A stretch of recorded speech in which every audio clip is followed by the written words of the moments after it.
우리 시대 대한민국의 뜨거운 이슈와 쟁점에 대해 변호사들의 냉철한 분석과 토론이 펼쳐집니다. 법률 시사 토론 변호사들. 시청자 여러분 안녕하십니까? 진행을 맡은 김현성 변호사입니다.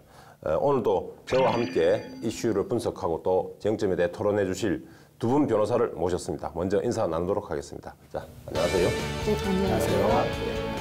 네, 안녕하세요. 곽지영 변호사입니다.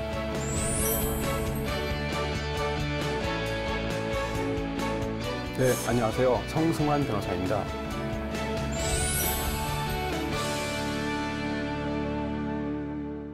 본격적인 토론에 앞서 최근 논란이 되고 있는 이슈 하나를 짚어보고 넘어가겠습니다. 저는 은행과 관련된 일인데요. 은행 대출 혹시 받아보신 적 있습니까? 받아본 적 있습니다. 예, 우리 성 변호사 어떻습니까? 대출은 평생 가는 친구입니다. 아, 그렇습니까? 예. 저도 뭐 은행 대출 받아보고 또 마이너스 통장이라고 하는 것도 써보고 했습니다. 그때 우리가 다들 아주 민감하게 반응하는 것이 바로 대출 이자죠. 그래서 이자가 낮은 곳을 찾아 헤매기도 하고 합니다. 그런데 최근 은행에서 대출 금리를 조작했다는 믿을 수 없는 사건이 이제 보도되었습니다. 곽 변호사님, 이 사건의 경위 좀 자세히 설명해 주시겠습니까?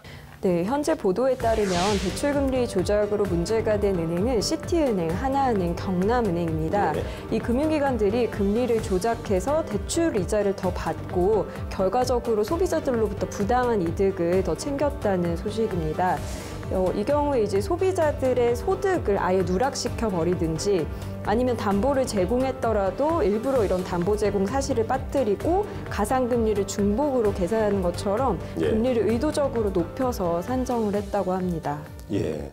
지금 문제되는 게 아마 시티은행, 하나은행, 경남은행인데 아마도 이거 이외에도 다른 은행에서도 아마 있을 수도 있다라는 그런 지금 보도까지 나와 있는 것 같습니다. 네.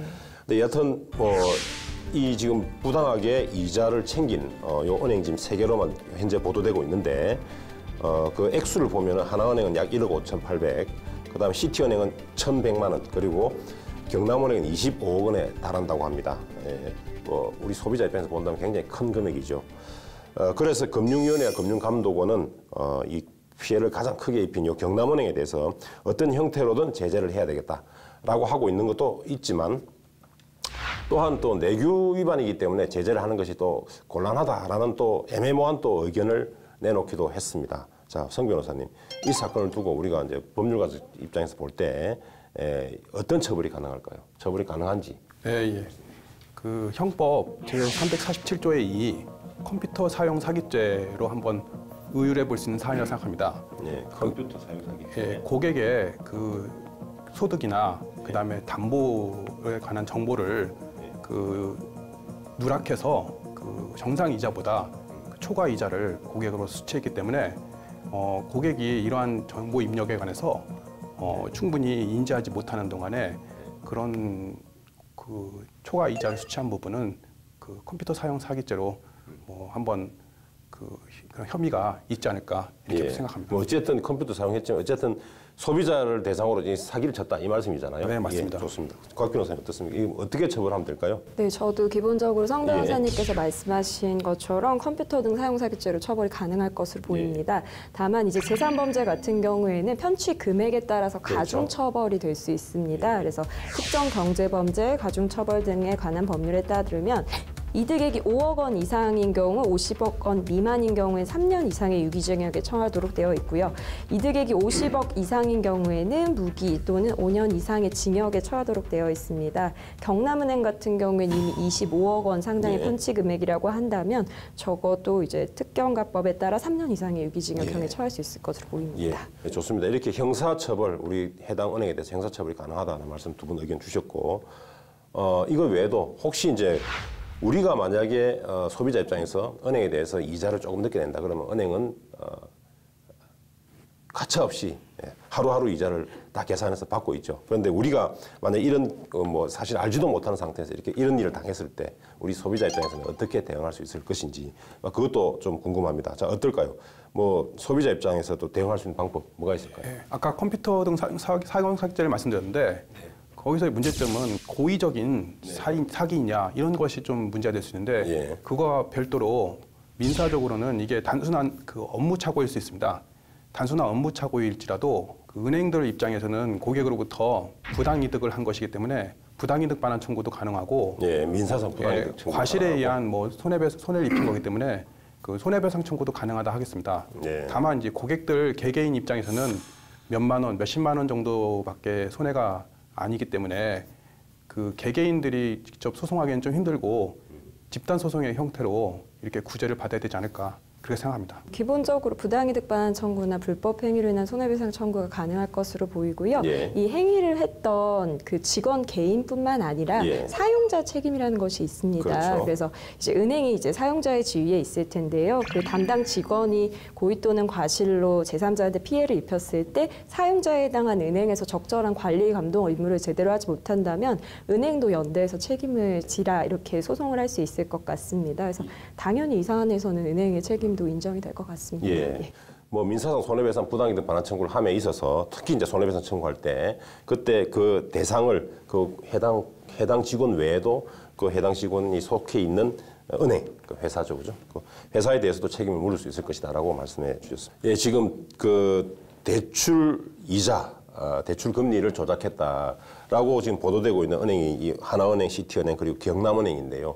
뭐 이거 외에도 다른 은행들에서도 아마 이런 유사한 일들이 발생하지 않았을까라고 사실 의심하는 그런 보도들이 사실 있습니다. 어떻습니까, 곽 변호사님? 다른 은행이 없을까요? 저는 사실 좀 있지 있을 않나 것이다. 이런 예. 생각이 듭니다. 사실 예. 이 소식을 접하고 굉장히 저는 개인적으로 충격을 받았습니다. 지금 가계부채가 사상 최대치라고 하는데 그렇죠. 지금 1,500조라니까요. 예, 은행을 믿고서 고객들이 이제 돈을 빌리고 또 이자를 성실하게 변제하는데 그런 고객들로부터 부당하게 이득을 받아간다는 것 자체가 사실 굉장히 놀랄만한 일이고 금융감독원의 역할이 사실 이런 것들을 잘 감시하고 모니터링해서 이런 것들을 빨리빨리 선제적으로 찾아내는 역할이 굉장히 중요한 것 같은데 벌써 국내 3군데 은행이 이런 일들을 했다면 다른 은행들도 사실 문제가 있지 않나 이런 생각이 들고요. 예. 그래서 조금 더 지속적으로 이런 은행들이 있는지 대출금리 조작이 된 부분이 있는지 좀 명명백백하게 밝혀져야 하지 않나라는 생각이 듭니다. 예, 아마 우리 금융당국에서도 이것을 조사를 해야 될 것이고 또 아마 은행에서도 본인들이 아마 자체적으로 조사를 해서 아마 이런 사례가 있다면 스스로 밝히고 용서를 구하는 게 또 맞지 않겠나 생각이 듭니다. 자, 여기서 우리 금융당국이 할 수 있는 금융위원회 그리고 금융감독원이 있는데 여기에 전혀 책임이 없다고 할 수 없을 것 같은데 어떻습니까? 성 변호사님. 이 두 우리 금융당국도 책임이 좀 있지 않겠습니까? 예, 은행들의 그 가산금리 조작에 관해서 그 감독 책임이 있는 금융감독당국, 그 금융위원회와 금융감독원도 이런 부분에 있어서 책임이 있다고 볼 수도 있거든요. 이런 부분에 대해서 좀 더 사전에 철저하게 감시하고 이런 일이 없도록 예방을 했어야 되는데 이 발생한 이상 그런 부분에 있어서 저희도 뭐 국가나 아니면은 그 금융감독원에 대해서 책임을 물을 수 있을 것으로 생각합니다. 지금 뭐 징계 책임 이런 거 가능할 수 있을 것 같은데 또 그 외에 어떤 책임 물을 수 있을까요? 형사 책임 묻기는 조금 애매하게 보입니다만 가능할 수도 있지 않겠나 싶은데. 예, 뭐 형사 책임까지도 한번 검토를 해볼 만한 사안이 아닌가 생각됩니다. 예, 좋습니다. 자, 또 아울러서 지금 은행에서 먼저 이제 우리 소비자들이 소송을 제기하기 전에 먼저 아울러서 이제 우리가 중복적으로 또는 이제 부당하게 취해간 이자를 돌려주겠다라고 해서 선제적으로 그렇게 나오기도 하거든요. 자, 그렇게 된다면 그 부분은 어떤가요? 지금 뭐 일단 그 은행들의 그렇게 하는 은행들의 어떤 태도는 뭐 바람직해 보입니다만. 예. 은행들 입장에서는 그 컴퓨터 사용 사기죄 같은 형사적인 책임과는 별도로 민사적으로는 좀 패소할 가능성이 크다고 좀 판단했기 때문에 그렇게 돌려준다고 미리 이렇게 그 입장을 밝힌 게 아닌가 생각됩니다. 예, 좋습니다. 우리가 돈을 맡길 때 가족에게도 잘 안 맡기고 은행 가서 맡깁니다. 그리고 돈을 빌리기도 하고 그렇죠. 그래서 그것은 바로 은행을 믿을 수 있기 때문에 그렇습니다. 그런데 그래서 은행은 결국은 신뢰를 먹고 사는 것입니다. 그런데 이번에 이런 사건처럼 신뢰에 타격을 줄 만한 그런 사건이 발생했다면 은행으로서는 어찌 보면 존립까지도 걱정해야 될 그런 경우가 올 수가 있습니다. 그래서 이번에 실추된 신뢰를 회복하기 위해서는 그 노력을 200% 더 해야 될 것이다 라고 생각을 합니다. 자, 그럼 지금부터 법률시사토론 변호사들 본격적인 토론으로 들어가겠습니다. 자, 먼저 오늘의 주제 화면으로 만나보시겠습니다.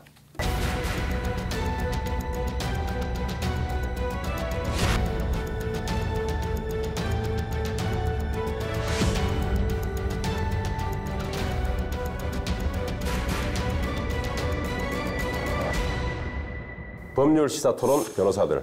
오늘 주제는 양심적 병역 거부와 대체 복무제입니다.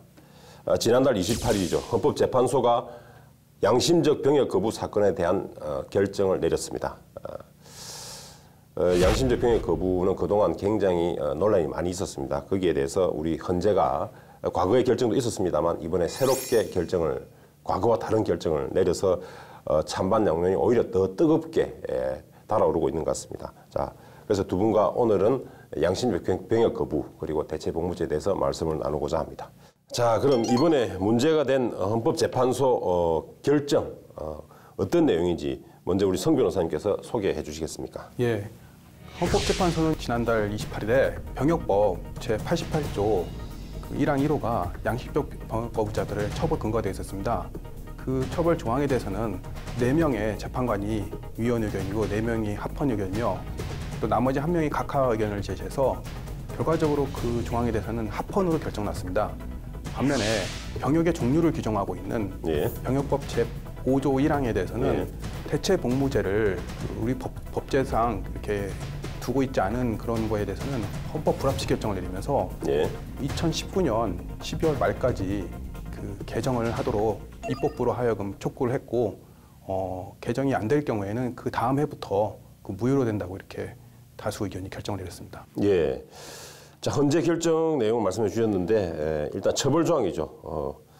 입영 거부했을 때 처벌할 수 있도록 하고 있는 처벌 조항 88조 1항에 대해서는 합헌 결정을 내렸고요. 과거와 동일하게. 그다음에 병역의 종류를 정하고 있는 어떤 5조 1항에 대해서는 대체 복무제를 정하지 않고 있기 때문에 지금 헌법 불합치라는 결론을 내렸죠. 그리고 2019년 12월 말까지 이 불합치하는 요 5조 1항에 대해서 입법을 새로 하라라는 취지로 국회에다가 의무를 부과했습니다.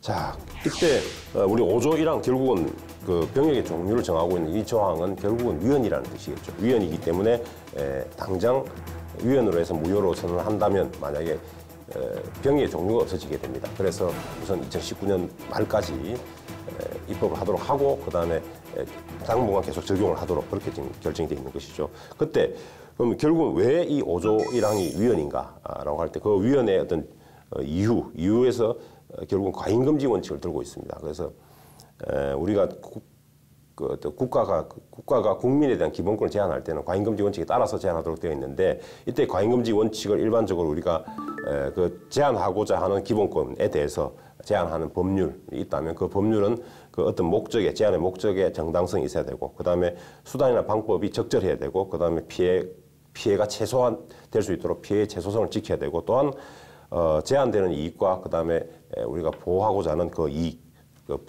두 개의 법익 사이의 균형을 맞춰야 된다라는 것이 아마 과잉금지 원칙으로 알고 있고 또 헌법 37조 2항에 실제로 규정이 되어 있습니다. 자, 곽 변호사님, 자, 37조 2항에 나와 있는 과잉금지 원칙 간단하게 소개 부탁드리겠습니다. 예, 헌법 37조 2항에 이렇게 규정이 되어 있습니다. 국민의 자유와 권리는 국가의 안전보장, 질서 유지 또는 공공복리를 위하여 필요한 경우에 한하여 법률로서 제한할 수 있되 그 경우에도 자유와 권리의 본질적인 내용을 침해할 수 없다라고 이렇게 규정이 되어 있습니다. 이걸 설명을 좀 드리면 국가가 국민의 기본권을 당연히 존중해야 합니다. 하지만 아주 예외적인 경우에 기본권을 제한해야 할 수가 있습니다. 다만 그런 입법을 할 때는 어떤 기본적인 원칙을 반드시 준수해야 한다는 것입니다. 그래서 아까 잠시 이제 설명해 주셨지만 입법의 목적이 당연히 정당해야 할 거고요. 그리고 그 입법에 의해서 보호하려고 하는 어떤 공적인 이익과 당연히 그로 인해 침해되는 개인의 사익이 있을 것입니다. 이 두 가지 이익의 균형성이 필요합니다. 그리고 그 과정에서 만약에 이러한 과잉금지 원칙들을 준수하지 않은 경우에 이러한 법률이나 법률 조항은 이런 입법적 한계가 벗어난 것이기 때문에 결과적으로 위헌이다라는 취지로 볼 수 있습니다. 예, 그렇습니다. 결국 우리 병역법 5조 1항에 나와 있는 병역의 종류를 정하고 있는 이 조항은 과잉금지 원칙에 위배되어서 위헌이다. 그래서 헌법 불합치 결정을 내렸죠. 자, 그런데 사실 우리가 이 병역법과 관련된 요 헌법 판단은 2004년과 2011년에 걸쳐서 3번이 이미 있었는데 그때는 모두 합헌으로 결정이 났습니다. 그런데 이번에 물론 처벌 조항은 합헌 났습니다만 병역법 요 조항에 대해 일부에 대해서는 불합치 결정이 났습니다. 그래서 그때와 지금 우리 현재 결정에 좀 차이가 지금 있는 것이고, 또한 아마 그 배경이 되는 어떤 시대적 배경 또는 뭐 상황도 아마 조금 변화가 있지 않았나 싶은데, 그 변화된 내용은 무엇인지 먼저 한번 여쭤볼까요? 성 변호사님 어떻습니까? 그때 상황과 지금 상황 어떻게 차이가 있습니까? 예, 우선 그 헌법재판소가 2004년 8월과 10월 그리고 2011년에 8월에 이제 합헌 결정을 내리면서 예. 그 당시에도 그 대체복무제 같은 그런 것을 입법적 개선을 하라는 그 국회에 대한 의무를 부과했습니다. 그럼에도 불구하고 2004년부터 보면은 벌써 이제 14년이 흘렀습니다. 예. 14년이 흘렀음에도 그 전혀 입법적인 노력이 이루어지지 않았고, 뭐 그에 관해서 국가인권위원회 등 또 여러 단체에서 그 문제 제기가 있었습니다. 문제 제기가 있었고, 그 양심적 병역 거부자들은 또 그 실형을 사는 경우도 있었고, 또 하급심 판결들은 엇갈리고 있었습니다. 그런 상황에서 양심적 병역 거부에 대한 그 대체복무제도라는 그 방법을 통해서 하나의 또 이런 법적인 모순이나 이런 법익 간의 충돌 문제를 그 해소해 나갈 수 있는 길을 이번 재판소 결정을 통해서 열어준 게 아닌가, 전 그렇게 보고 있습니다. 예. 황 변호사님께서 잘 말씀해 주셨지만 크게 두 가지로 볼 수 있을 것 같습니다. 기본적으로 대체복무제 또는 양심적 병역 거부자에 대한 전 사회적인 논의가 분명히 그렇죠. 많아졌습니다. 예. 그리고 두 번째로는 환경이 변화했습니다. 예. 좀 우리 국내 상황만 보면 좀 어려울 수도 있으니까 국제적으로 좀 말씀을 드리면 징병제와 모병제가 있습니다. 예. 우리나라 같은 경우는 징병제를 택하고 있죠. 근데 징병제를 택하고 있는 국가가 한 80여 개국 정도 되는데요. 예. 이 중에 절반에 해당하는 40여 개국이 대체복무제를 이미 인정하고 있습니다. 그렇죠. 그리고 유엔 같은 경우에도 대체복무제를 채택하라라고 권고사항을 제시하고 있고요. 이런 국제적인 추세 그리고 국내에서의 논의가 좀 다각적으로 많이 진행되고 있는 점 등이 이번 헌재 판결의 원인이 된 것이 아닌가 생각이 듭니다. 자, 우리 헌재 결정의 결국 골자는 이런 것 같습니다. 양심적 병역 거부자에 대해서 대체 복무를 할 수 있는 기회를 주어라라는 게 아마 이번 결정의 골자인 것 같은데, 자, 그렇다면 현행법을 보겠습니다. 먼저 우리 병역법상 입영을 거부한 경우에 우리 처벌하고 있는데 어떤 처벌을 하고 있는지, 그 처벌 수위가 어느 정도인지 성 변호사님 말씀해 주시겠습니까? 예. 그 병역법 제88조 1항에는 그 현역 입영 또는 소집 통지서를 받은 사람이 정당한 사유 없이 입영하지 아니하거나 소집에 응하지 아니하는 경우에는 3년 이하의 징역에 처하도록 이렇게 규정하고 있습니다. 예. 그에 따라 법원은 예. 그간 병역법 그 위반자에 대해서 집행유예 없는 그 징역형을 선고하고 있었습니다. 예, 그렇죠.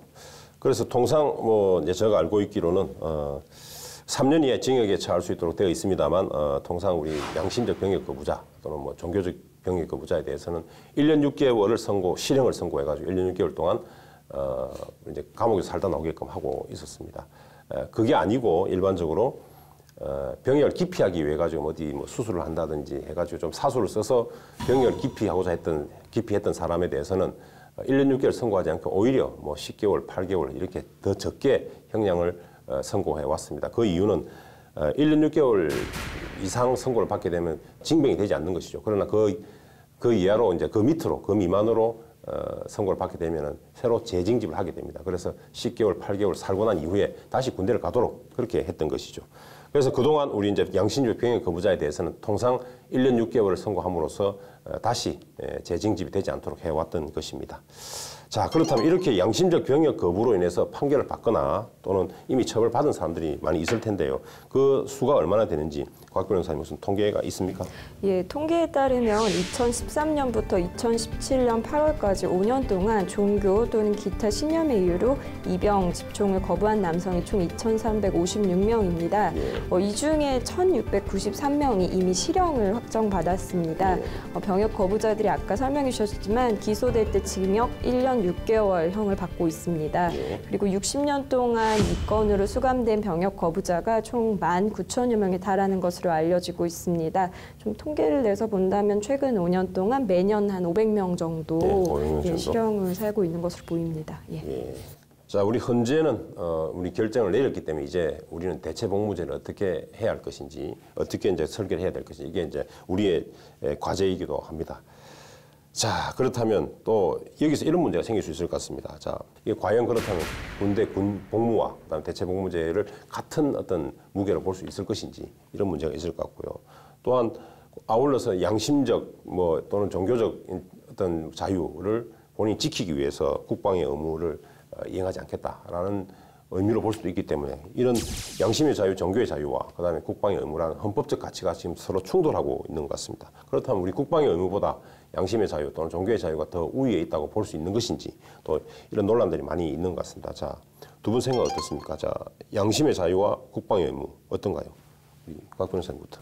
네, 그 헌법 19조에 보면 양심의 자유가 규정이 되어 있습니다. 그리고 또 헌법 39조에 보면 국방의 의무가 규정이 되어 있습니다. 결과적으로 둘 다 헌법상에 규정되어 있는 의무입니다. 또 자유이고요. 그렇죠. 그런데 제 개인적인 생각도 그렇고 실제로 둘 사이에서 우위가 있다고 볼 수는 없을 것 같습니다. 양심은 정말 중요한 거죠. 그것을 스스로 실현하고 결정할 수 있는 건 당연히 존중받아야 된다고 생각합니다. 하지만 국방의 의무도 굉장히 중요합니다.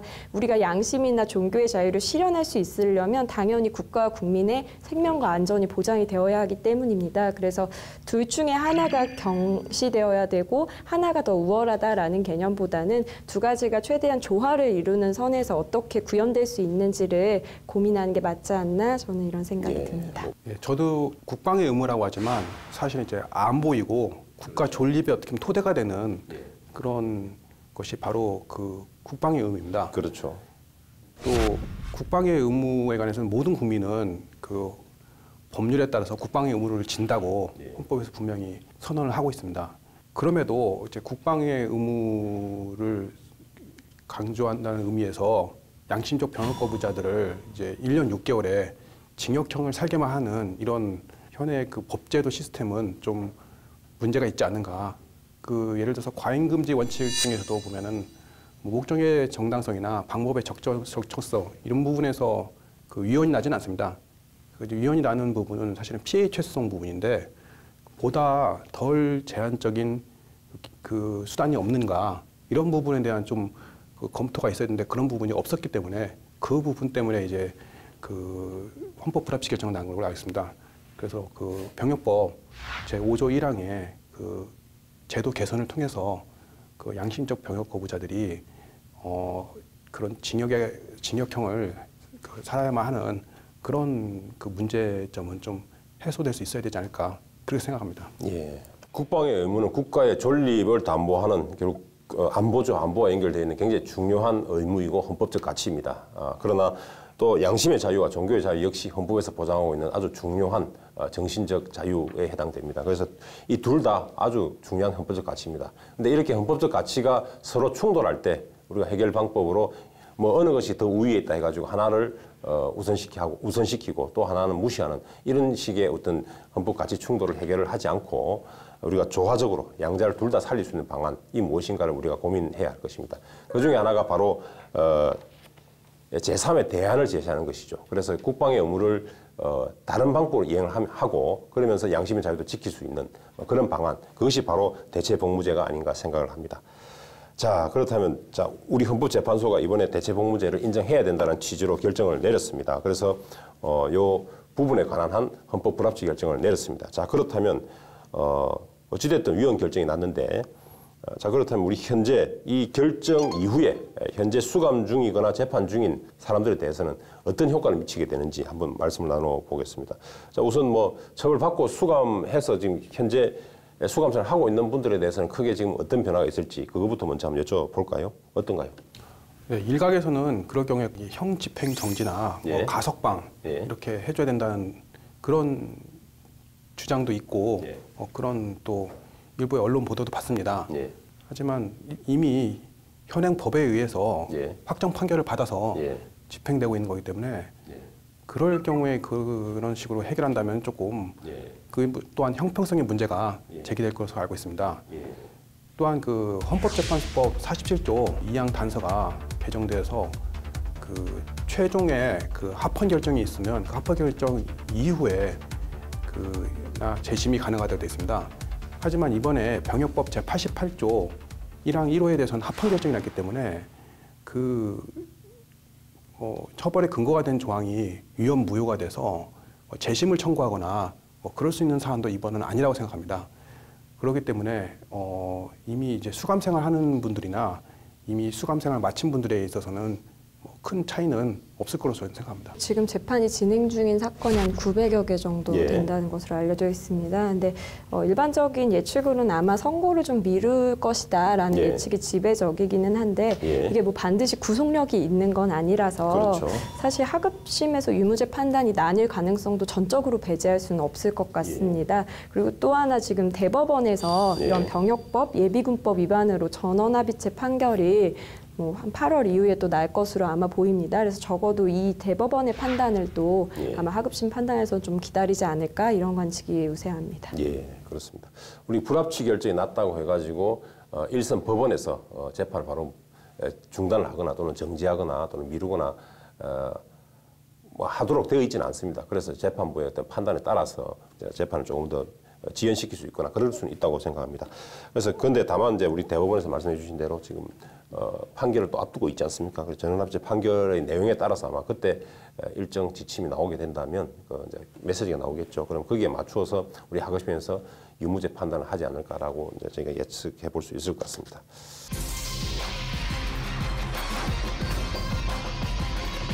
법률 시사 토론 변호사들, 오늘 주제는 양심적 병역 거부와 대체 복무제입니다.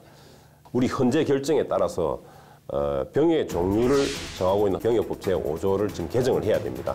병역법 5조의 내용을 본다면은 우리 병역의 종류를 현역, 예비역, 보충역, 그리고 병역 준비역, 그다음에 전시 근로역 등으로 이제 규정을 하고 있습니다. 그래서 이것을 대체 복무제를 지금 포함하는 형태로 지금 개정을 해야 되는데 이에 앞서서 양심적 병역 거부자를 대상으로 해서 대체 복무제를 인정해야 될 것입니다. 그런데 이때 양심적 병역 거부자라는 용어에 대해서 좀 이의를 제기하는 분들이 많이 있는 것 같습니다.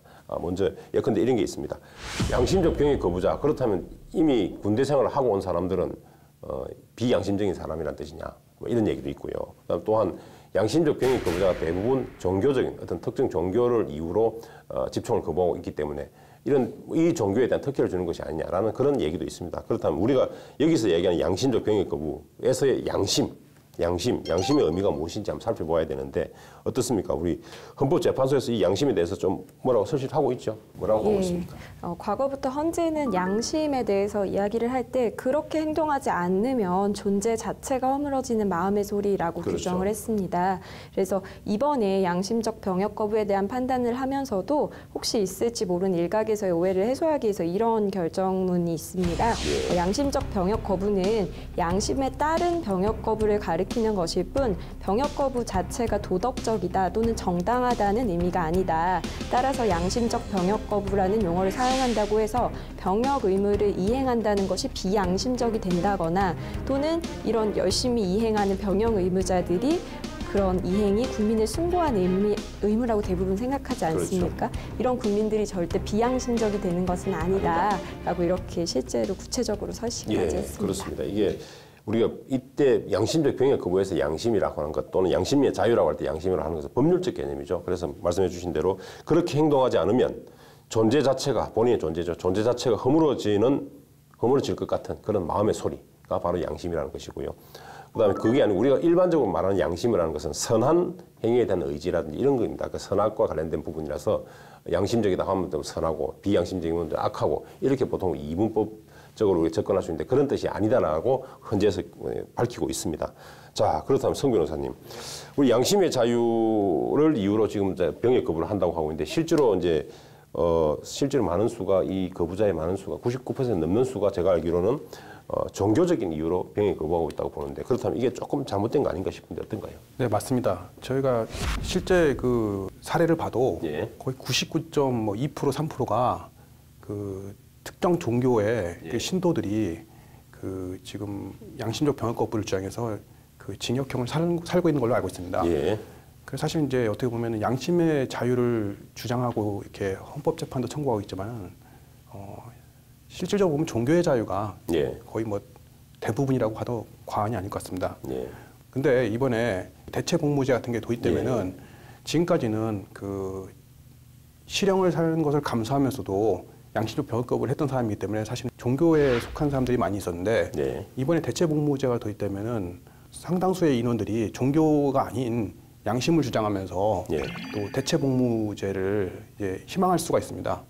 그렇기 때문에 이것을 어떻게 설정하느냐, 대체복무 제도를 어떻게 설정하며 예. 그에 관한 심사기관을 어떻게 설치를 하느냐, 이런 문제가 이제 중요한 숙제로 남게 되었다고 할 수 예, 있습니다. 그렇습니다. 이제 말씀하신 대로 종교, 어떤 특정 종교에 종교에 있는 그 신도들이 어떤 99%, 그 지금 양심적 병역 거부자의 어떤 그 비중을 차지하고 있는 것이죠. 99% 이상을 차지하고 있습니다. 그래서 뭐 종교적 뭐 병역 거부가 아닌가라는 말씀도 있습니다만 결국 그 종교를 포함한 그보다 더 넓은 의미에서 양심을 이유로 병역을 거부하는 경우에 그때 대체 복무를 할 수 있도록 해라라는 취지로 우리 헌법재판소를 이해하면 될 것 같습니다. 자, 그렇다면 과연 양심적 병역 거부자가 어떤 사람인지 우리 양심은 좀 봤습니다만 양심적 병역 거부자를 판단할 수 있는 기준이 무엇인지, 그러니까 실제로 양심적으로 하는 것이냐 아니면 비양심적으로 또는 병역을 기피하기 위해서 이렇게 하는 것인지 이를 사실 구분해야 될 필요가 있을 것 같습니다. 물론 여러 가지 이제 기준이 있을 수 있을 것 같은데 과연 우리가 판단할 수 있을지도 사실 문제인 것 같습니다. 자, 어떻습니까? 우리 먼저 성 변호사님. 어떻게 하면 그 양심에 의한 병역 거부냐, 이거를 그 판단하기는 사실은 굉장히 어려운 문제라 생각합니다. 예. 이게 정말 양심에 기반한 것인지 병역 기피를 하려고 하는 것인지 그걸 좀 구분하는 게 사실 쉬운 일이 아니고, 또 만약에 대체 복무 쪽으로 상당수가 이렇게 가게 되면 그렇지 않은 현역 입영을 하는 사람들과의 형평성 문제가 심각하게 또 제기가 됩니다. 그러한 문제가 있기 때문에 제 개인적으로는 이제 대체 복무를 얼마나 현역 입영에 그 준하는, 또 최소한 그 현역 입영 정도의 수준의 그 국가나 사회를 향한 그 공동체에 대한 어떤 그 복무 의무를 다하도록 함으로써, 그럼에도 불구하고 대체 복무제를 선택하는 사람 같은 경우는 양심에 기반한 것이라고 그런 것으로도 추단할 수 있어야 되지 않을까. 뭐 그러한 선택을 할 정도로 대체 복무 쪽으로 가게 되면은 이 사람은 양심에 기반한 것이라고 추단한다는 그런 방법을 취할 수밖에 없지 않을까, 그렇게 생각합니다. 우리가 아까 서두에서도 얘기했지만 양심이라는 것 자체가 법률적 개념인데 이걸 객관화하거나 정량화하는 게 사실상 거의 어렵다고 봐도 될 것 같습니다. 그래서 이런 양심적 병역 거부자인지 아니면 단순한 병역을 기피하려는 사람인지 판단하는 것 자체가 사실상 굉장히 쉽지 않을 것으로 보입니다. 다만 어쨌든 뭐 예를 들면 뭐 이런 것들이 기준이 될 수 있겠죠. 과거부터 이 사람이 전쟁이나 또는 집총이나 이런 거에 대해서 어떠한 의사를 펼쳐왔는지, 또한 어떤 종교적인 신앙을 가지고 있었는지, 뭐 이런 것들을 뭐 서면으로 심사할 수도 있을 거고요. 또 직접 대면 심사를 해야 할 수도 있을 것 같은데 중요한 건 이거를 판단하는 심사기관이 굉장히 잘 구성되는 게 저는 그래서 굉장히 중요할 것 같습니다. 예. 그래서 이거를 민간 기구에 둬서 자율성을 좀 둘지 아니면 병무청 산하에 둬서 이런 징집 대상을 어쨌든 관리하는 역할이기 때문에 병무청 산하에서 이걸 최종적으로 이거를 둘지, 뭐 위원회 구성을 어떻게 할지, 또 사후 심사는 또 어떻게 할지, 이런 것들을 좀 최대한 체계적으로 잘 갖추는 게 중요하지 않을까라는 생각이 듭니다. 예. 자, 그렇다면 대체 복무제 그 난이도와 어떤 그 기간을 설정함에 있어서 좀 다소 지금 현재의 군복무보다 조금 더 범위를 넓게 설정될 필요가 있다라고 생각이 되는데, 그럼 어느 범위까지 우리가 대체 복무제라고 할 때 대체를 시킬 수 있는 그 복무인지, 그 범위, 이런 것들이 또 문제될 수 있을 것 같아요. 이를테면 뭐 지금 현재 공익 근무 요원도 있는데, 이런 보충력이 있는데, 이런 보충력의 경우에도 사실은 4주간 기초 군사 훈련을 받습니다. 그런데 양심적 병역 거부자들은 아예 기초 훈련 자체도 면제해야 되는 것인지, 아니면 기초 훈련을 받게 해야 되는 것인지, 뭐 등과 관련해서 뭐 이러한 여러 가지 어떤 뭐 대체할 수 있는 복무가 무엇이 있는지 이 범위가 좀 문제될 수 있을 것 같습니다. 어떻습니까, 성 변호사님? 우리 군대 갔다 오신 분 한 말씀해 주시기 바랍니다. 예. 저는 기초 군사 훈련은 그 면제하는 게 맞다고 생각합니다. 그 지금 보충역의 경우에도 그 4주간의 군사 훈련을 받아야 되는데 지금 양심적 병역 거부자 같은 경우에는 그거조차도 받지 않겠다고 주장하는 거기 때문에 이왕에 대체 복무제를 이제 새로 둔다고 하면은 기초 군사 훈련을 면제하는 그런 그 병역의 형태로서 이렇게 설정해야 되지 않을까 그렇게 생각합니다. 그 4주간 기초 군사훈련 내용을 제가 정확히 몰라서 좀 찾아봤더니 뭐 제식 훈련, 사격술 훈련, 각계 전투, 행군 뭐 이런 것들이 있더라고요. 그러니까 총을 들고 하는 겁니다. 예, 맞아요. 총을 그래서 들고 보니까 하는 거고. 결국에는 다 총을 들고 이걸 하는 건데 양심적 병역 거부자들이 처음으로 돌아가면 사실 집총 자체를 거부하는 거지 않습니까?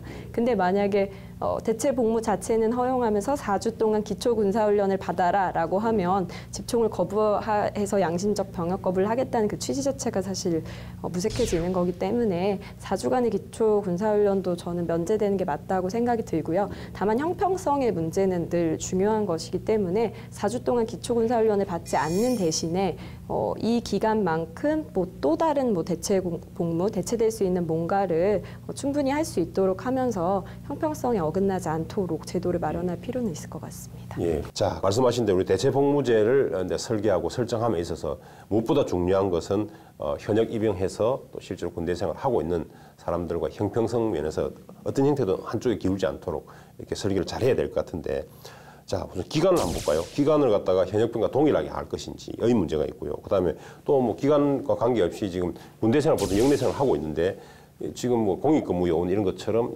예컨대 출퇴근을 하도록 할 것인지 이런 문제들이 뭐 여러 가지가 있을 수 있을 것 같아요. 이를테면 또 복무 기간을 같이 하고 만약에 출퇴근 형식으로 하게 된다면 그럼 너무 이제 기간을 갖고 출퇴근한다면 출퇴근하는 사람 훨씬 이익 아니냐, 그래서 특혜 주는 것 같다라는 얘기가 있을 수 있고, 또 반대로 이제 군 복무 형태를 다르게 하는 것인데 기간을 만약에 늘려놓는다면은 기간을 늘려서 현역병보다 더 길게 하라고 한다면 우리도 군 복무를 하는 것인데 다만 대체 복무를 하는 것인데 기간을 더 길게 하는 것은 또 이것이 또 우리를 오히려 더 차별하는 것이 아닌가라는 문제 제기도 충분히 있을 수 있을 것 같습니다. 자, 두 분 어떤가요? 기간 뭐 어느 정도로 하는 게 좋을 것인지 또는 뭐 출퇴근 이런 거 관련해서 한번 여쭤볼게요. 예. 어떻습니까? 대체 복무 기간에 관해서는 좀 사회적인 합의가 이루어져야 된다고 생각합니다. 기간, 예. 합의. 그런데 보면은 지금 오늘자 기사를 봐도 그 1.5배 현역병 입영의 그 복무 기간에 1.5배로 하자는 그 여론이 한 34% 정도 나오고 예. 2배로 하자는 여론이 31% 정도 나온 걸로 알고 있습니다. 뭐 제 개인적인 생각으로는 2배 이상이 돼야 된다고 생각합니다. 2배 이상. 예. 하지만 뭐 그 문제에 대해서는 여론을 수렴해서 가장 합리적인 기준을 해야 된다고 생각하고, 또 복무의 형태에 있어서도 뭐 여러 가지가 있을 수 있습니다. 여러 가지 뭐 그 영내에서 하는 것도 생각할 수, 영외에서 하는 거 생각할 수 있겠지만 제 개인적으로는 지금 가장 심각한 문제가 저출산 문제가 심각합니다. 저출산. 예, 그 다음에 자녀 양육 이게 힘든데 현역병 복무 기간에 2배 이상을 그 자녀 양육이나 예. 뭐 이런 뭐 보육시설 이런 데서 근무하게 하면 좀 저는 적절하지 않을까. 그건 지금 제 개인적인 그런 생각입니다. 형태로. 예. 그럼 출퇴근 해야 됩니까? 아니면 출퇴근 안 하고 단체 생활 해야 됩니까? 그러니까 뭐 그것도 여러 가지 있겠죠. 그냥 그 지금 보면은 입주 뭐 그 베이비시터가 있고 출퇴근한 베이비시터가 있는데 그거에 따라서 복무 기간을 또 조정할 수도 있지 않을까. 예. 그렇게 생각합니다. 기본적으로 베이비시터 굉장히 기발한 아이디어인 예. 것 같습니다. 들어보지 못했던 것 같아서. 아까도 우리가 앞서 계속 반복해서 논의를 해오고 있는 게 이 양심적 병역 거부로 인해서 대체 복무가 생기는 걸 악용하는 걸 막아야 한다는 게 모두의 일관된 생각인 것 같습니다. 병역 기피자들이 매년 한 5,000명 정도 된다고 해요. 근데 이런 병역 기피 수단으로 만약 이런 양심적 병역 거부 제도를 활용하려고 한다면 정말 그건 안 되지 않습니까? 그렇기 때문에 결과적으로는 복무 기간이나 업무의 난이도는 조금 더 중해야 되지 않나라고 저도 생각이 듭니다. 그래서 뭐 1.5배에서 2배 정도, 뭐 이 정도가 적절하지 않을까라는 생각이 들고요. 복무의 난이도도 조금 더 중하게 만약에 설정을 한다면 뭐 예를 들면 치매 노인 돌봄 시설 또는 중증 장애인 돌봄 시설 또는 뭐 하수도 시설 뭐 이런 관리라든지 이런 좀 중한 난이도로 설정이 되어야 하지 않나라는 생각이 듭니다. 네. 합숙이 필요한지 여부는 뭐 사회적인 비용이나 논의가 좀 더 필요하지 않나 이런 생각이 듭니다. 좋습니다. 우리 또 치매 등 뭐 중증 환자를 돌보는 돌봄이 이것도 하나 예로 한번 들어주셨고, 또 기간도 당연히 1.5배에서 2배 정도 조금 더 길어야 된다라는 말씀해 주셨고, 예, 대체로 좀 이 부분은 좀 의견이 모아지는 것 같습니다. 예, 그렇습니다. 저도 뭐 생각에 당연히 이제 현역병 복무 기간보다 좀 길어야 되고, 그것이 이제 1.5배, 2배가 아마 우리 국민들 좀 여론조사 결과 보면 좀 비슷하게 의견이 수렴되는 것 같고요. 또한 난이도도 그에 준할 만큼, 현역병에 준할 만큼 좀 난이도 있어야 된다는 생각이 듭니다. 예컨대 뭐 저 개인적인 생각으로는 과거에 이제 우리 의무 경찰이 있었습니다. 그래서 이제 경찰로 근무를 하도록 했는데 지금 뭐 최근에 이제 좀 인력도 많이 부족한 분야가 있죠. 그것이 바로 이제 소방관인데 소방관 형태로 의무 소방관이라든지 이런 형식으로 해서 군복무 대신 우리 사회를 위해서 봉사할 수 있는 또는 위기에 처한 우리 국민들을 위해서 봉사할 수 있는 그런 기회를 주는 것도 하나의 좋은 방안이 아닐까 생각을 해보았습니다. 지금까지 이제 주로 이제 양심적 병역 거부제와 대체복무제를 어떻게 설계할 것인가에 대해서 한번 논의를 해봤는데 어찌됐건 지금 헌재 결정으로 인해서 이제 공은 국회로 넘어갔습니다. 2019년 말까지 병역법을 개정해야 됩니다. 자, 그런데 한번 여쭤보겠습니다. 이 국회가 이게 늘 항상 헌재가 시키는 대로 하고 있지는 않아요. 왜냐하면 지난번 선거법 위반, 선거법도 불합치 결정이 있었죠. 그게 선거구와 관련된 부분이었습니다. 선거구 획정과 관련된 부분이었는데 그때 이제 기한을 넘겼죠. 그래서 선거구가 전체적으로 다 이게 뭐 무효 상황 비슷하게 돼가지고 혼란을 초래한 적이 있습니다. 자, 그런 전례에 비춰볼 때 국회가 반드시 내년 12월까지 반드시 개정해내면 좋은데 만약에 그렇지 못한 경우 어떻게 될 것인지 또 공백 상태가 발생할 것으로 보이는데 어떤지 이 부분에 대해서 한번 잠시 의견에서 말씀해 주시겠습니까? 헌법재판소가 그 병역법 제5조 1항에 대해서 네. 그 헌법 불합치 결정을 내렸지만 또 입법 촉구 의무를 또 부과했지만은 네. 사실 그 헌법 불합치 결정이 다른 국가기관에 대해서 기속력이 있느냐 없느냐에 대해서는 논란이 있는 부분입니다. 그럼에도 불구하고 헌법재판소는 2020년 1월부터는 입법 개선이 안 되면 무효된다고 이렇게 그 헌법재판소 그 결정문에서 분명히 밝혔음에도 다른 국가기관 특히 이제 국회가 이에 대해서 협조를 하지 않아서 만약에 입법이 안 된다면은 그 병역법 제5조 1항이 뭐 위헌 무효된다면 입법적 공백이 발생합니다. 그 입법적 공백을 어떻게 해소할 수 있을 것이냐 그런 혼란이 발생하게 되고 그렇기 때문에 헌재가 이번에 좀 더 지난번 결정보다는 그 대체복무에 관해서 또 입법 의무를 부과한 거라 볼 수 있는데 그 과거에 뭐 전례 있듯이 이 국회가 이런 부분에서 지금 사회적인 분위기가 무르익었을 때 여러 가지 여론 수렴도 하고 공론화를 해서 이 부분에 대한 사회적 합의 도출해서 분명히 그 입법 개선 의무를 다해서 이런 양심적 병역 거부자들의 그런 그 극한적 상황을 모는 이런 현행 그 법제 문제를 해소하고 또 아울러 또 대체복무제를 통해서 그걸 또 이제 그런 문제를 해결할 수 있는 길을 이제 입법부가 제시해야 되지 않을까 이렇게 생각합니다. 원칙적으로는 무효가 되는 게 맞는데 사실상 입법에 공백이 발생하기 때문에 제일 중요한 건 국회가 입법기관인데 입법기관인지 모르는 분들이 또 많으세요. 예, 그래서 그렇습니까? 국회에서 좀 입법을 이번 건뿐만 아니고 정말 민생에 필요한 여러 가지 법안들이 많이 상정이 되어 있죠. 그래서 조금 더 특별히 신경 써서 입법이 될 수 있도록 하는 부분이 중요할 것 같습니다. 예, 그럼 추가로 만약에 국회가 이번에 병역법을 갖다가 개정하면서 우리 대체복무제를 당연히 반영을 해야 되는데 그 외에 또 혹시 병역법에서 또 조금 더 개정했으면 하는 그런 부분도 있으면 함께 말씀해 주시겠습니까? 아까도 말씀드렸지만 대체복무제에 대한 부분이 당연히 규정이 될 거고요. 그렇죠. 심사 기관이 굉장히 중요할 것 같습니다. 그래서 이 부분 양심적 병역 거부자인지 아닌 심사. 예. 그래서 이 사람이 양심적 병역 거부자에 해당하는지 아닌지에 대해서 판단하는 심사 기관에 관한 부분도 병역법에 들어올 가능성이 좀 있을 것 같습니다. 네. 다만 이제 그 판단하는 주체가 누가 될지 또 어디 산하에 둘지 예를 들면 뭐 국방부 산하에 둘지 뭐 총리실 산하에 둘지 민간기구로 맡길지 이런 어디 산하에 둘지도 정해져야 할 것 같고 어떤 위원들로 어떤 과정들을 통해서 이런 것들이 이루어져야 하는지 그리고 대체복무의 형태라든지 그리고 아까도 우리가 계속 이야기를 나눴지만 어떤 곳에서 대체복무를 하게 할지 이런 것들이 가능하다면 병역법에 들어가는 게 좋을 것 같고요. 그게 아니더라도 또 별도의 법안을 만들어서 반드시 상정이 되어야 할 것 같습니다. 한 가지 말씀드리면요. 예.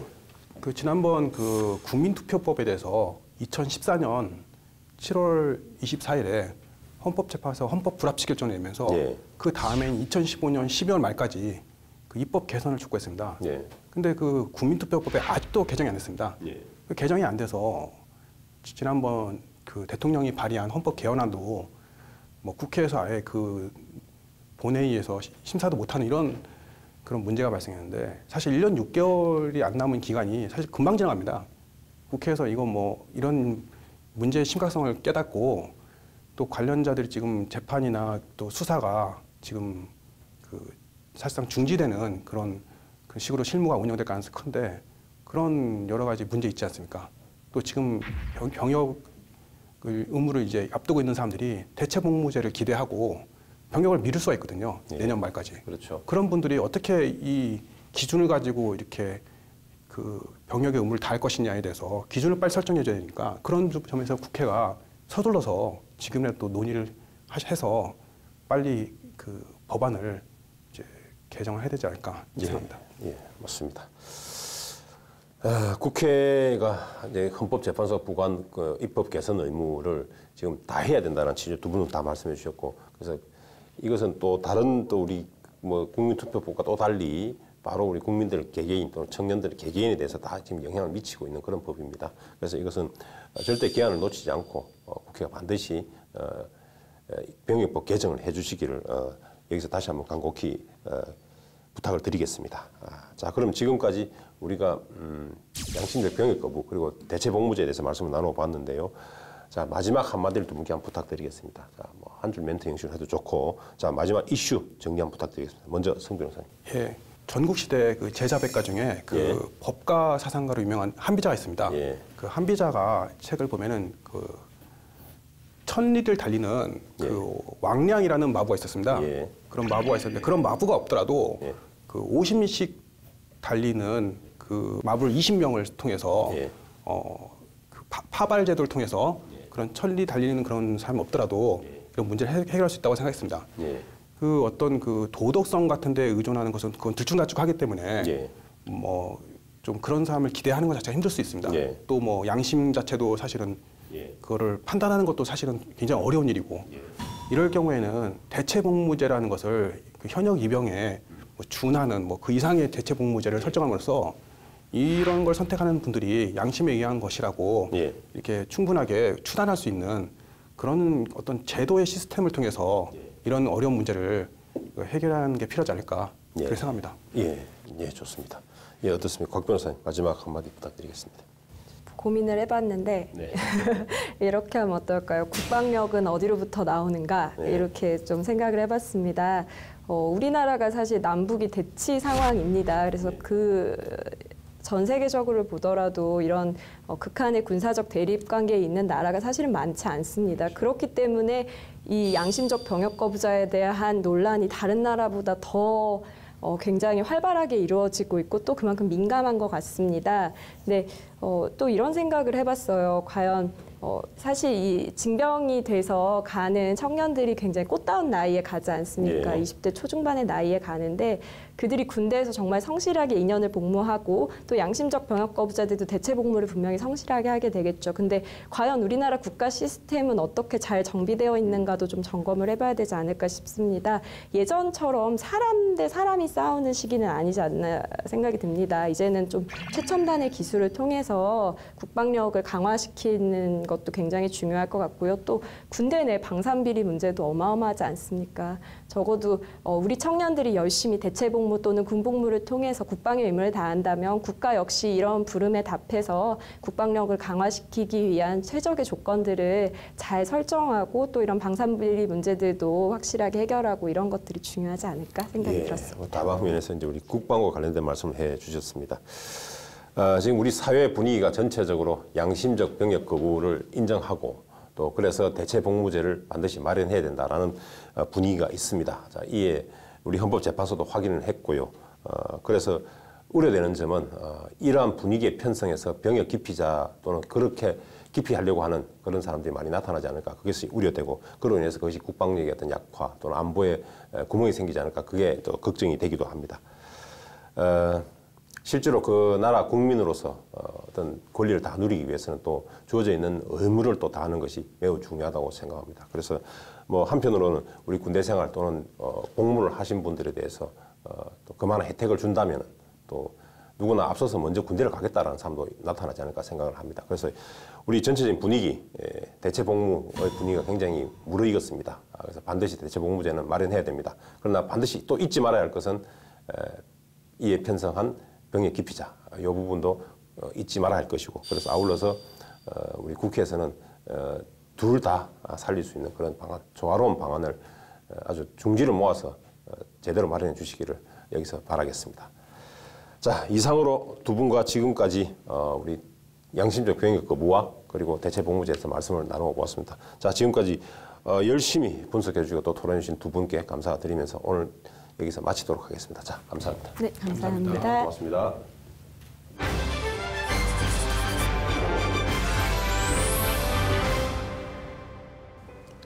(1964년) 미국의 뉴욕 퀸즈, 퇴근 후 귀가하던 키티 제노비스라는 28세 여성이 자신의 아파트 앞에서 강도의 칼에 찔려 살해당하는 사건이 발생했습니다.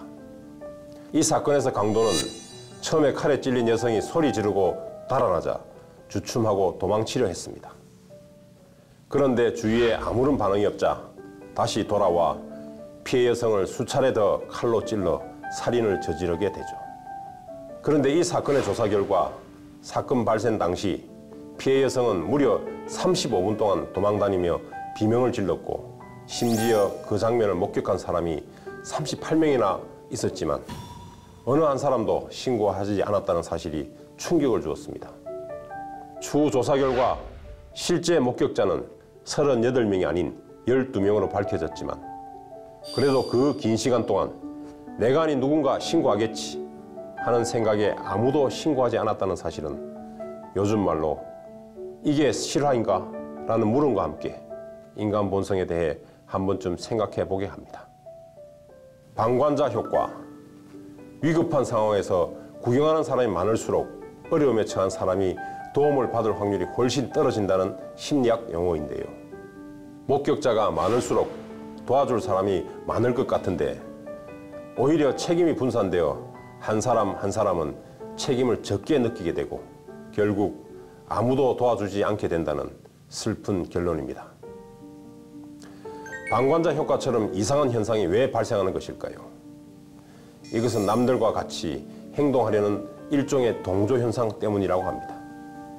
남들과 달리 행동하면 불안감과 어색함을 느끼는 우리 심리, 남들은 가만히 있는데 혼자 나서는 것이 거북하게 느껴지는 심리 때문이라는 거죠.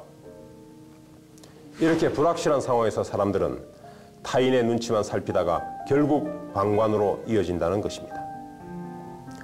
어쩌면 우리가 사는 세상에서 어려움에 처한 타인들을 구해내는 의인들이 더욱 위대하게 보이는 이유도 인간 심중 한켠에 있는 이러한 동조 심리를 박차고 나선 이들의 용기에 감동하였기 때문일 것입니다. 최근 우리 사회에서도 사람들을 감동케 하는 많은 의인들이 있었습니다. 고속도로 의인이 그랬고 세종시 화재 때 뜨거운 열기를 식히기 위해 물을 몸에 붓고 시커먼 얼굴로 구조 작업을 했던 소방관 분들도 그러했습니다. 그리고 그런 의인들에게 우리는 박수를 보냈습니다. 그런데 최근 우리 마음을 안타깝게 하는 언론 보도가 있었습니다. 타인의 생명을 구하다가 자신의 생을 마감한 의인들을 기리기 위해 사건 발생 당시에는 추모비까지 세웠지만 시간이 지난 지금 그 추모비는 제대로 관리되지 않고 방치되어 있는 경우가 많다고 합니다. 한편 정부와 기업들이 우리 사회에 착한 DNA를 전파하고자 의인상을 만들고 의인 찾기에 나섰다고 합니다.